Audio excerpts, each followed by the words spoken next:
so long as you're meeting or satisfying a physical desire, Chazon says, your mind's not going to be clear.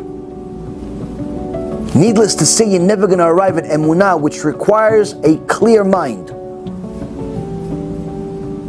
Emunah requires a clear mind because it's required that you understand everything that's going on. Not just the situation, but the world around it. You're analyzing not just Corona, you're analyzing everything around it. Who, what, when, how, where, this, that, everything. In order to have a clear understanding, it's everything. He also says, and he also has to be in a calm state. If you're panicking, it's not a right time to make a decision. Just as much as it's not a right time to think that you're going to have Emunah in the middle of panic. No, everything was going bad, but I said, no, Hashem's going to do it, and I pressed the button. No, you pressed the button because you only had two options. That's not Emunah. If you were panicking, that's not Emunah. It's not bitachon. Emunah and bitachon are only exercised when you're calm, collected, and you make a decision based on analyzing all of the information. Even if the whole world is collapsing, you're still analyzing the situation for what it is, purely with your mind and not with your heart. So long as you're losing your mind, panicking, full of anxiety, whatever decision you make may have some emunah in it, may have some bitachon in it, but it's still not going to be 100%. Why? There's still emotions involved there that are steering the decision one side or the other. In order for it to be complete, you have to simply analyze the facts like a doctor. Doctors, the better they are at what they do, the more disconnected they are from reality. Meaning, a surgeon that's a good surgeon cannot be your best friend too while he's giving you surgery. Why? Because if he cares too much about you as a person and your relationship and so on, he's going to be scared to do the surgery. He's going to be scared to cut you because he cares about you being in pain. He's going to be scared to hurt you because of this, because of that. He's not going to be a good surgeon. Hence the reason why a father is not supposed to give a surgery to his son and the son not to give surgery to his father. There's emotions there. Those emotions are going to steer the decision one way or the other. Now, a person that is a good surgeon is many times not going to have good bedside manner.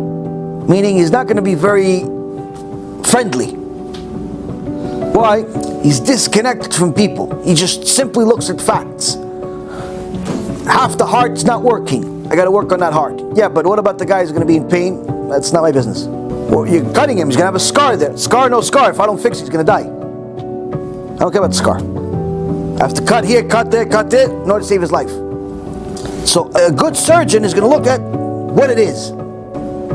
Now, does that mean they should be nasty to you? No. But there are some people like that. They're just nasty naturally. I'm not talking about that.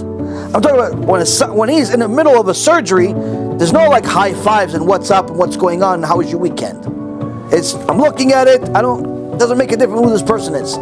There's a heart, there's a lung, there's a leg, there's an arm, there's a whatever, I gotta do my job, finished.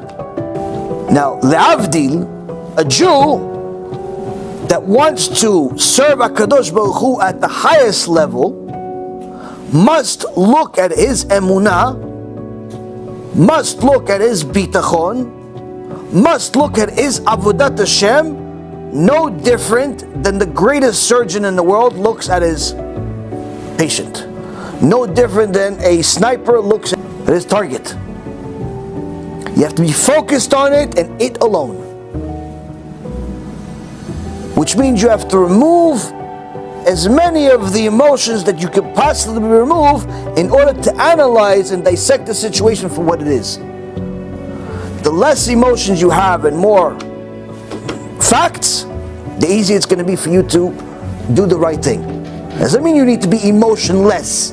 Emotions are part of the choice of how you're going to affect people, how it's going to affect you, and so on. But your analyzing the emotions rather than being emotional about the actions. If I do this, this and this is going to happen emotionally. If I do that, this and this is going to happen emotionally. Not start crying before you did anything. So a person has to be calm, and he has to understand of the creation. His responsibility of acquiring Emunah and Bitachon first requires him to understand what the difference is. Now, Emunah is understanding that HaKadosh Baruch Hu is the one that's running the world. He is the one that broke Corona. He is the one that brought the Holocaust. He is the one that brought iPhones. He is the one that brought electricity. He is the one that brought the whole world. He is the one that brought all people, the Jews and the non-Jews. He is the one that created all animals. He is the one that monitors everything, and so on and so forth. That's Emunah. Understanding that HaKadosh Baruch Hu runs the world. Bitachon is having a clarity that also He's going to help you too. It's more specific. Emunah is understanding the general picture of how HaKadosh Baruch Hu runs the world and you fit within that world. Bitachon is that He's going to specifically help you, having the confidence that He's going to help you specifically. Now, a person that has Emunah, meaning has an understanding that HaKadosh Baruch Hu runs the world, created all creation, satiates all creation, and so on, a person that has Emunah doesn't necessarily have Bitachon. But a person that has Bitachon surely has Emunah. Because if you believe that Hashem will help you, and you have Bitachon, surely you have an understanding that Hashem helps the rest of the world too, unless you're a sociopath.